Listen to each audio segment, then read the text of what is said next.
CIO Day 2024 is on the agenda, and that also means the CIO of the Year award. In this episode, Mr. Ing Yan Ong from Heineken. So what are his results? What are his dilemmas? Let's talk about that. Looking forward.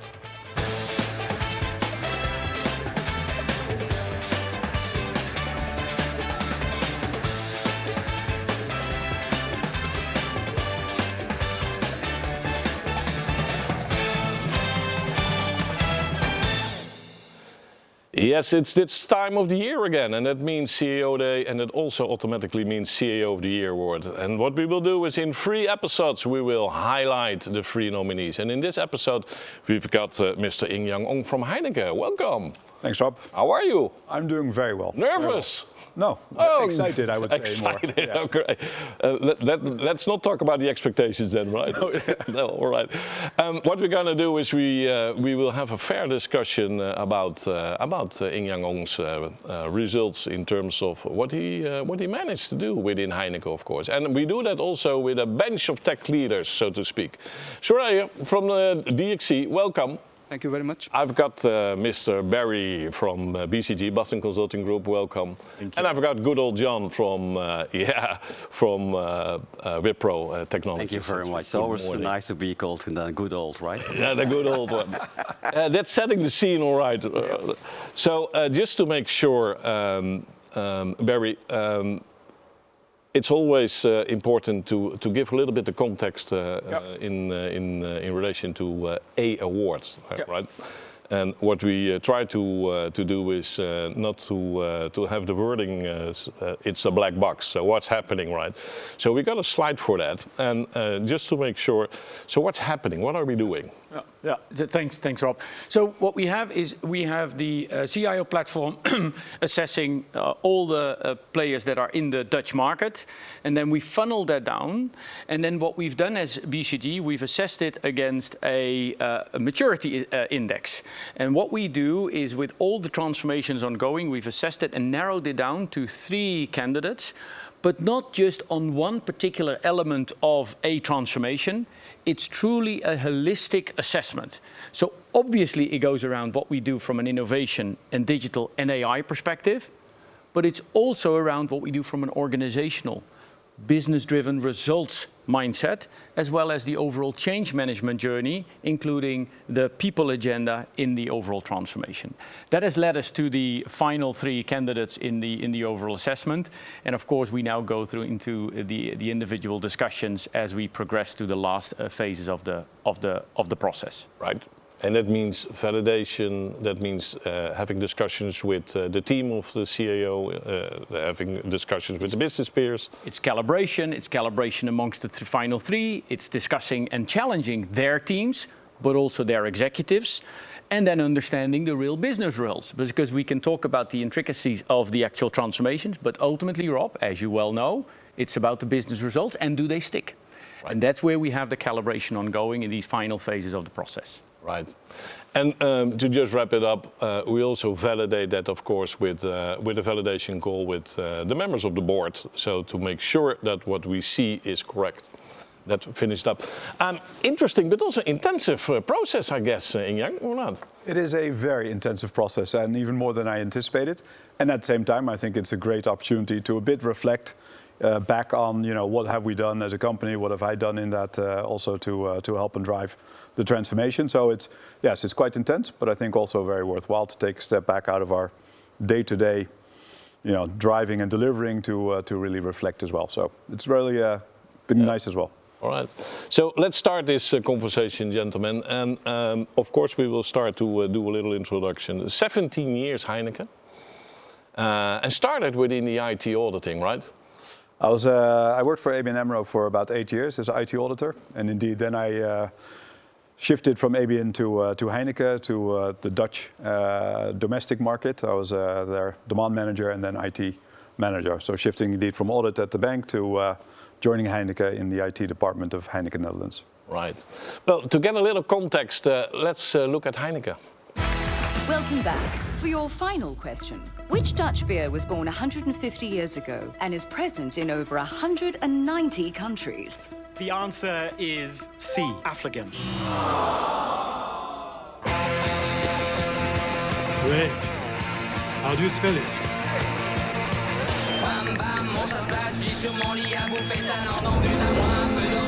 Heineken, please. Me? Hey, can I get a verdinha? A what? Can I get some limes, por favor? More ice?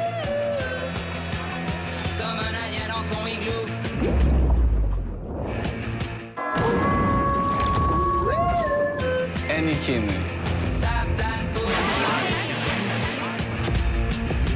Want the green one? Heineken? Yes. Yep, how a commercial can set the scene, so to speak, right? So the context, a lot of countries, a lot of brands, their dynamics. So what are the main dynamics where you're into, Ing Yan? No, I think if you look at Heineken, like you mentioned, we have over 300 brands. Probably in every country in the world, there's a brand locally that people recognize. But Heineken, obviously, our main brand, over 150 years old. I think what people don't recognize behind all the brands, there's a huge organization. We have over 80 operating companies, a lot acquired over the last years through acquisitions. But there's a lot of complexity behind the simple brand that we sometimes portray. So across those 80 operating companies, through all the acquisitions, there's still a lot of unharmonized processes, data and tech. Every country is still operating differently. And that's one of the biggest challenges and dynamics that we have to address in an organization that is also federated by nature. So I think to drive a global agenda in that complexity is one of the biggest challenges that we have. Yeah, federating model is always a great one, right? It served its purpose, and still we really think it's important to have that localness, the closeness to the markets, to the consumers, to the brands. So that localness we will always have, that OpCo-centric model as we call it. And at the same time, being a global company trying to drive global initiatives or global value, yeah, it is finding the right balance between what do you really do globally and what do you leave locally to the market. And especially in our role that I think we have as CIOs, finding that right balance and taking people along is really I'd say the most critical part of what we are doing. Yeah. Is that standard for having those major transformations really get done? I think in the specific situation of Heineken, what we found through the assessment is that there is a very interesting set of, call it transformations going. I think what Ing Yan has explained is you need to almost fix the back end, but keep that localness. And so if you were to say, is that standard to a transformation? Not necessarily, because there is a massive change on the back end going. At the same time, you don't want to give up some of that commercial flexibility in the local markets. And I think what Ing Yan has demonstrated throughout the process is to orchestrate both of these things at the same time.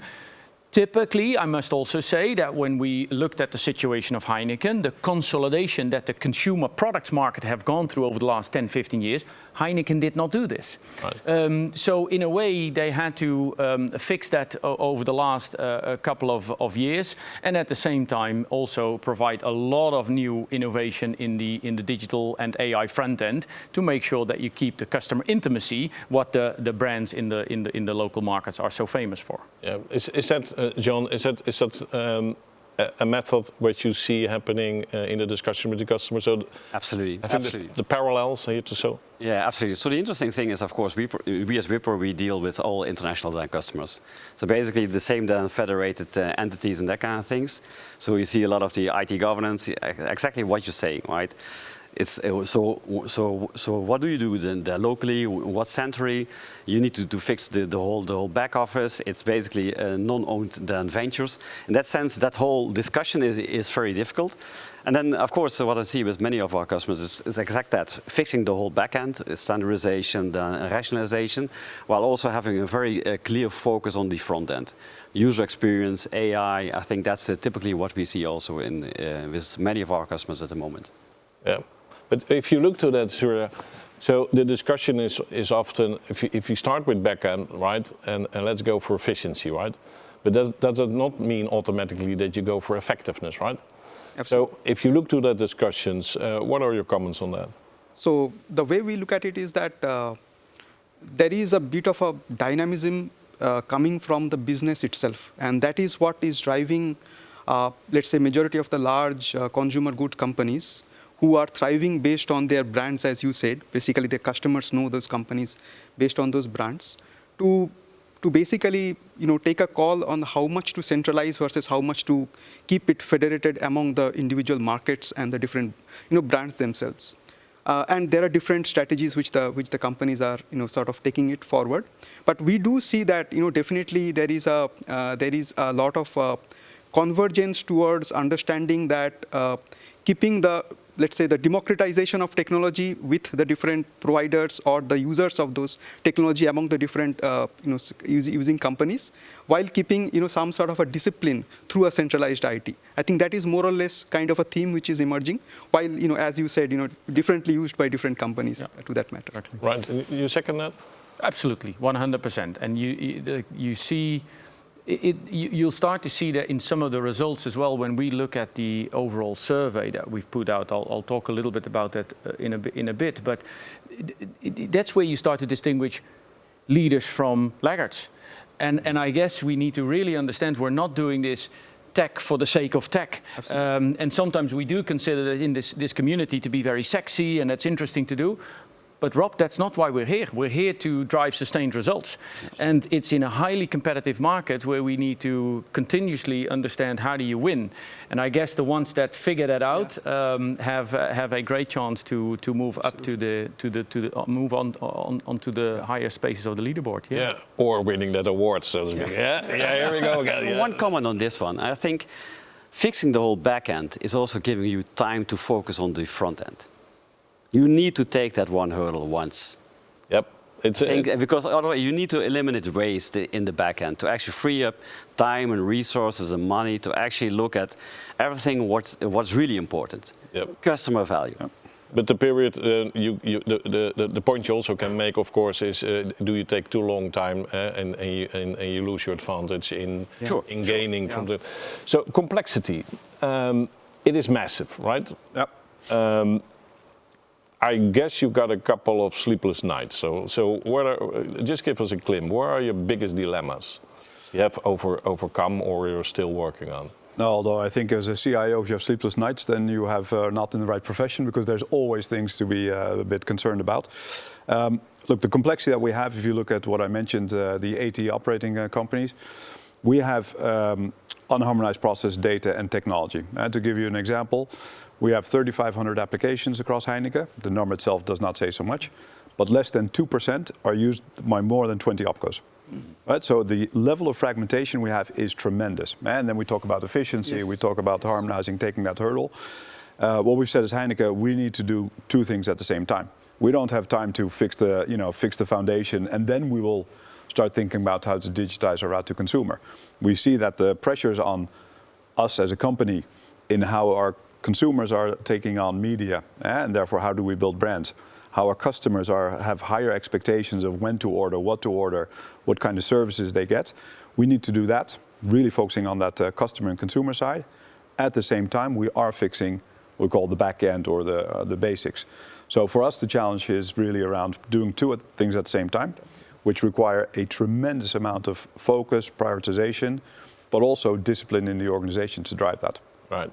But if you take that, Barry, because I know Ing Yan is always a little modest, so to speak, right? Yeah.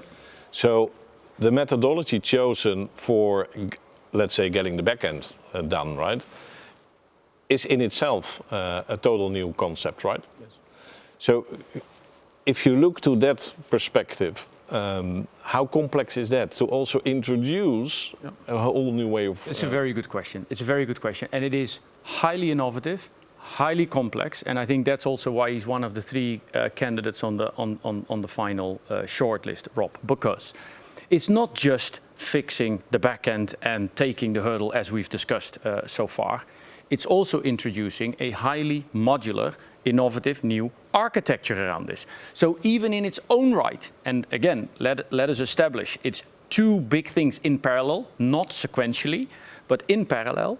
And then in the back end, Ing Yan has orchestrated an innovative architecture where we have a very lean and clean core to be established, then a whole set of business platforms around it, and then allowing for speed in go-to-market for the digital products that he has launched over the course of the transformation. So even if you were to say, I'll look at the back-end transformation, that in its own right is highly innovative, and that's also where we see that back into the overall results. The orchestration thereof has been very, very complex. Right. So if you take that, John, and that's an interesting part, but because I guess that from a global operating companies, not every operating company are matching this principle or could match this principle, right? So what do you see happening here? And the interesting thing, I really like the whole the concept of the architecture, right? The interesting thing is, you already introduced me with the old John, right? Hey, good old John. Right? Not just old. The interesting thing is, basically, 10 years ago, we were kicking out all those enterprise architects and that kind of things.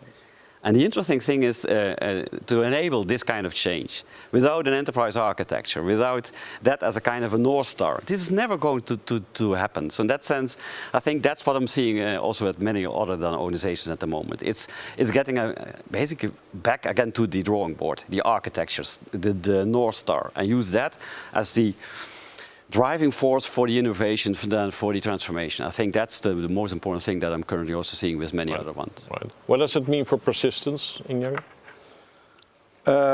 So I think especially in the context of Heineken, it requires enormous persistence. And we've been on this journey for many, many years. And I think I fully appreciate the enterprise architecture and really putting that almost at the center of what we've been doing. Heineken, we've not been really successful. We didn't even have the ambition to globalize certain processes. And getting the company so far to go into a very new architecture, which says, like Barry explained, we do have an S/4HANA core, but it's really, really as small as possible. So we really call it's lean, because we see the value is in all these business platforms. To give you an idea, there's 35 different business platforms that we say, together with the core, is the digital backbone. And that will be standardized. This is not, giving, say, autonomy to the OpCos. Yeah. We will choose what business platforms and how the core looks like. And then on top of that, there will be digital products that you give to, that the OpCos can develop themselves. But where the persistence comes from is taking everyone along. And it's good to understand in the Heineken context, the functions, like supply chain, on-commerce, finance, they own, together with technology, those platforms. So being persistent is also taking all the functions as part of this digital backbone program along to say you now need to define end-to-end processes. And that's what we've been doing in the digital backbone. Says architecture is important from a technology point of view, but even more important is starting to define what's the end-to-end business process. Right. And we do that across 5 main processes, like demand to warehouse or market to cash. So this is really across end-to-end. We define the data entities, over 300 now defined by the functions signed off, and then we only build it into the technology in this new modular architecture. So I think taking people along in the role that functions have, in defining end-to-end processes, defining the data, getting the technology really clearly defined in a very modern architecture with new integration patterns, has been one big, I'd say, persistent process. Right. But if you talk like this and you say we're going to decomplex, right? But it sounds complex already from the starting point, right? So if you looked at these kind of discussions, how easy or how difficult are they to get with your customers, right? It's not easy. Let me say it at the onset. So the way you try to look at a complex problem and try to, let's say, take it part by part to make it simpler is that we started looking at overall IT as a collection of certain capabilities, right? Now, among those capabilities, some we call as core capabilities, as Ing Yan was saying before. Basically, that is your, you call it a foundation, you call it a digital core or digital spine of your organization. And there are capabilities which are differentiated capabilities. Now, if you go and ask the business, they will say every capability is differentiated, and this is something that I require, and absolutely for me only.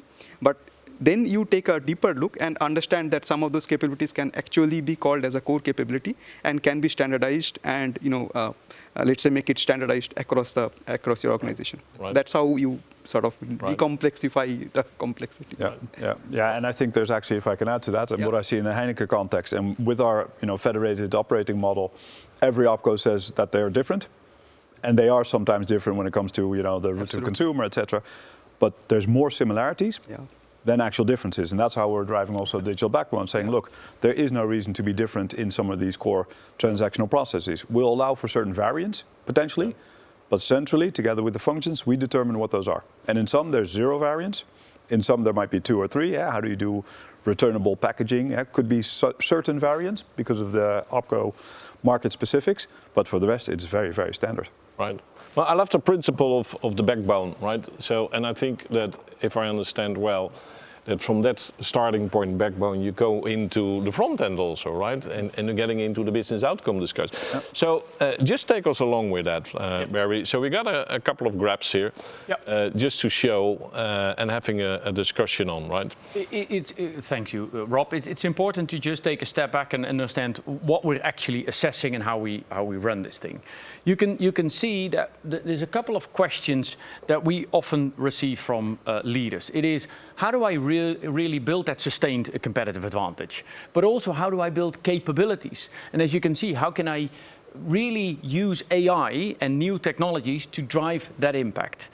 And what we have seen from a large database, this is the 7th year that we run this process with more than 1,000 respondents. We have more than 100 digital NI transformations being surveyed and researched, and looking at 50+ factors to take into consideration. Now, what does that really show us? If you look at the next page, this is really where it starts to come to life, because we've talked about business results, Rob, in the beginning, but here you see what the leaders do differently compared to the laggards in terms of business results.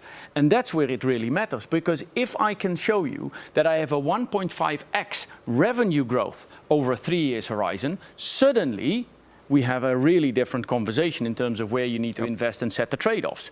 But also, if I look at my total shareholder return, if I can look at a 1.8x over a period of a 3 years TSR longitude process, then suddenly we have a huge upside of some of the right investments. And the same goes for the returns on invested capital, as well as on the innovation rate and the employee satisfaction, which we've also seen in the assessment that we've done with Ing Yan and his team for Heineken. The last page that I just wanted to briefly show, just to show a bit of a teaser, if you will, on how is Ing Yan really stacking up against some of the averages. You're building up the cliffhanger now, a little bit of a cliffhanger. And of course, we're not going to disclose anything in terms of the process, but it's interesting to see that I think Ing Yan is scoring still in that AI emerging bucket, but clearly making massive strides into the global averages across all industries, across all regions. And I guess delivering upon the commitments of the transformation, suddenly you'll start to see massive results come through for Heineken as a corporate. It just sets a little bit of the scene, and it's moving away from the discussion around specifics of a technology, AI and digital transformation into what we've seen based on the database. The data don't lie, what the real results can mean for you as a business. Right. So I need to bring this to this side, of course, right? Well, so, I'm glad I can respond to this. So, very good. No, you are not going to respond on it. We will take it granted, so to speak. No, just looking to the business outcome, right? And it's obvious having that discussion, and not as a value remark, but a lot of your peers always claim to have this result and that result. Huh? If you look to the tangible results you produce, can you give a nice sample of that, I guess, right? Yeah. So let me give some examples across what we're doing. Like we said, and to repeat, we're doing 2 things at the same time, that front end and let's say the digital backbone. If you look at driving online sales, so we recognized already 4 or 5 years ago, the world is changing, our customers are changing in how they actually want to engage with us, but we need to maintain that strong connections. We need to be that best connected brewer. So we're really driving online, our customers to order online, but in the same way that we're also providing services and keeping intimacy. We went from 100 million of online sales to over 11 billion in a 4-year period. So if you think that massive acceleration, it's huge. Analytics, and yes, I recognize maybe where we are to that. Well, it's the fact, so it's difficult to dispute. But if you look at the benchmark, but compared to where we were 5 years ago, there was no data scientist within Heineken, or very, very few. So 5 years ago, I started the Insights Lab to bring data scientists into Heineken, because there was a full convinced there's value in data that we were not grasping, but Heineken as a company, I think we were not yet so far to really understand that. So, we started really from zero base, this Insights Lab. Data scientists that were still trying to convince people that there's value in data, and we did a lot of experiments to take people along to actually upskill the entire organization and to show small results initially. But now we're doing more than 100 million of signed off additional value based on analytics use cases. Right. And that is really from zero to more than 100 million of signed off value that is tracked and signed off by the local finance director. Yep. With A/B testing, etc. So I think there's tremendous sort of acceleration also in that area. So I do hope we go from that emerging to more leading in certain areas quickly. And then there may be the last one, which is more on the digital backbone. We talk a lot about the concepts and, let's create the models and etc. We just went live with the digital backbone in Rwanda, our first pilot OpCo 3 months ago. The go live itself, and you said it's quite complex as I explain it, and it is complex from a setup point of view. But we went live, no business disruption. And actually the 2 months after it, we had record sales and record production in Rwanda. And not record from go live, record in the history of Rwanda. So we're even demonstrating with this digital backbone, we can bring the whole new setup that is a totally new modern modular architecture. Yep. We bring it to life, but it also delivers immediate business results. So I think that builds a lot of credibility for the future. That's a really good example, because Rob, looking at static data in its own right, as we all know, is not that relevant. It is the pace of change. And I think the fact that Ing Yan is here and the pace of change that he's orchestrating in Heineken, you could almost see it on the page moving, because with some of the innovations that are driving throughout the system, you can see Heineken truly innovating based on the data that we've seen. So I guess the momentum that you've built in that overall setup is incredibly impactful, and with the tangible results that you've just described in Rwanda, that I think is a perfect example to just illustrate that. Just to deep dive a little on that. So John, so assume that from that one parallel, right, the digital backbone, and I love the concept, is but now getting into this business outcome, right? So the discussion here, what we just seen is the usage of emerging technology, and especially massive on big data and AI makes a difference, right? So if you looked at that discussion to drive that forward, right, what are the principal discussions you have then, right, with your customer? I think the most important thing is to have also a customer who's having guts to actually do it. Is it that simple? I think that's the whole starting point. No guts, no glory? Absolutely, that's the whole starting point. But also, I think managing expectations. I think that, to be very honest, every one of us, we're probably investing 1 billion in AI, training people. Yeah. We're looking for use cases, all the different things there. But manage expectation. What is the art of possible? Right? Identify the right use cases. I think at the Insight Labs, what you are doing, that's many of our customers are doing that, right? Looking for the tangible use cases which really bring those business benefits. But it all starts with guts. It's so simple. Yep. And of course, if you then talk to many board members, most of them are not yet really tech savvy, right? To be very honest, if you're looking in supervisory boards, so what's the number of supervisory board members having an IT background? Very limited still. So in that sense, it also starts there, right? I think so. It's in one side guts. It's managing expectations that we, of course, that laggards are probably not going in 6 months to being a leader, right? So in that sense, try also to portray exactly where's that North Star, what can I achieve, what is absorbable, surrounded with the right organizational change, because I think this is not something what you can do just between. No, but the fun part is that if you listen carefully, and then you would say, and especially I think from a consumer and a retail perspective, a lot of these discussions today are seen as, well, that will not happen, right? Or against all odds. But in this perspective, if you go from 100 mil to 11 mil, right? That's awesome. That's awesome. That's a different cookie, right, so to speak. So how complex then is not only having the discussion about that emerging technology in AI, but also from an adoption point of view, right? Yeah. So one thing I would say is that rather one good thing which has happened with the advent of Gen AI is that because AI has been there for quite some time in this industry, right? But because of Gen AI, what it has made is that they suddenly made AI looking very much something to invest for in the boardrooms.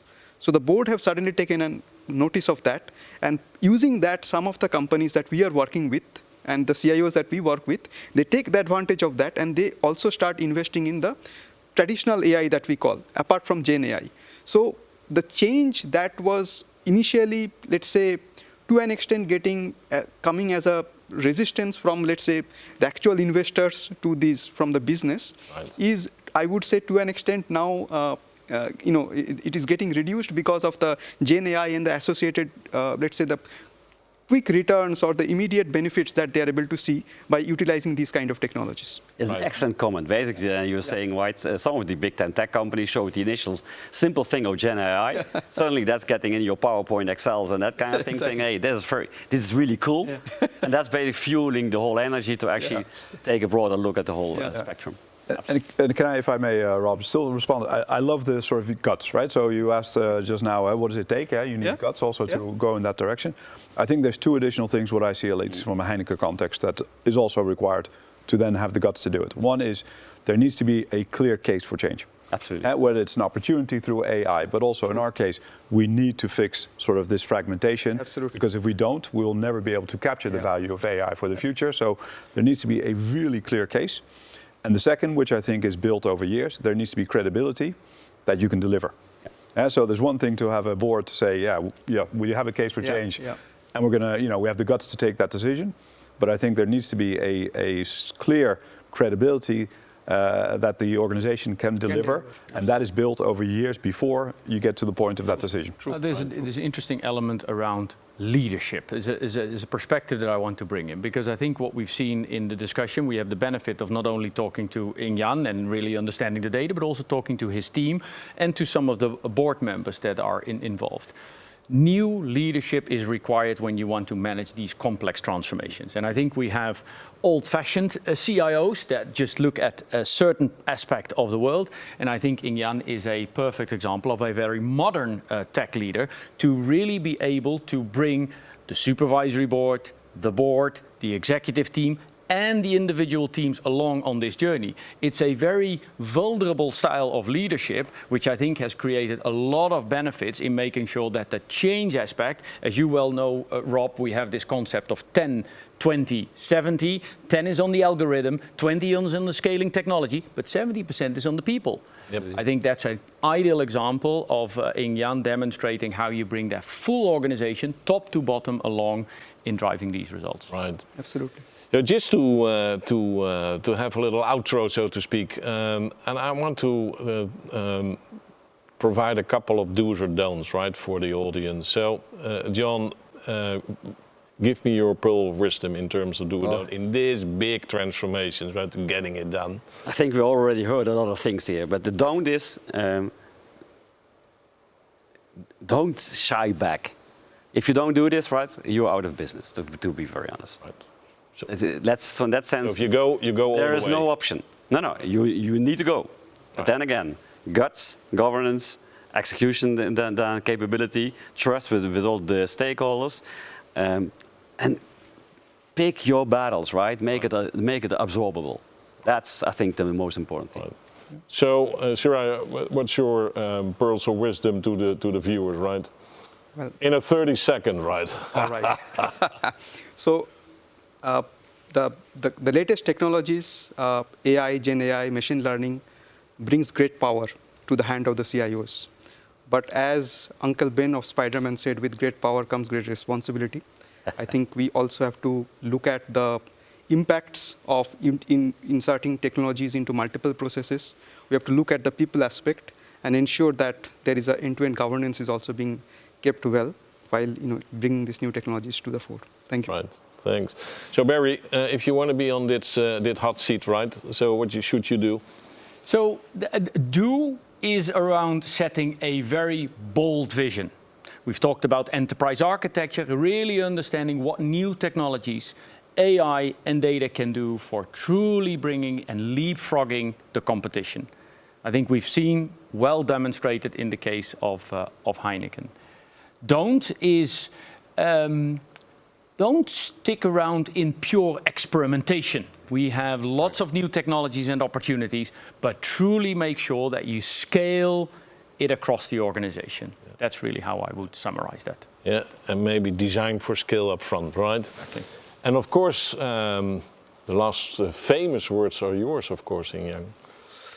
Yeah, I would say in a transformation and leading that transformation, do make sure you take people along. This is not around technology. I always say, actually, my role, the technology is the easiest part of it. What you do need to do is make sure you take people along, make sure the change management, the adoption is really the focus of all the efforts, because only through that adoption will you actually generate value. It's not by putting in new technology, it's around ensuring it's adopted and used in the best way possible. So do focus on that.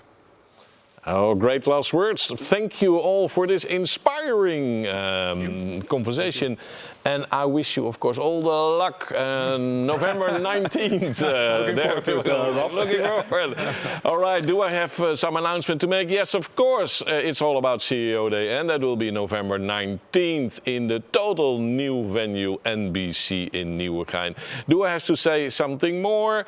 No, later.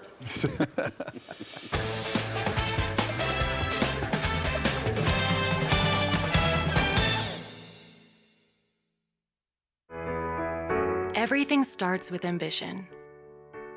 It ignites our spirit to grow, inspires innovation, sparks transformation. At Wipro, ambition fuels our relentless optimism for a future built on the promise of technology, where we can accelerate digital transformation while amplifying the ways we create meaningful impact. Today's complex, data-driven world of interconnected systems, platforms, and physical environments demands a new kind of strategic partner. A partner that can turn ambitious ideas into transformational strategies. With more than 230,000 global experts in cloud, cybersecurity, engineering, consulting, operations, and digital transformation, Wipro is the technology orchestrator of choice for some of the world's most innovative companies, building agile, future-proof, sustainable businesses, empowering leaders to stay competitive, and remaining true to our core ambition: to create a more humane, sustainable, and resilient future for all. Because we don't just believe in the power of ambitions, we make them a reality every day. So, what's your ambition? Wipro. Ambitions realized.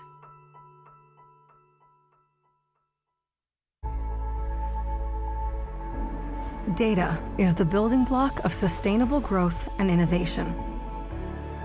Through powerful emerging technologies, Hitachi Vantara is turning data into the most valuable currency of your business.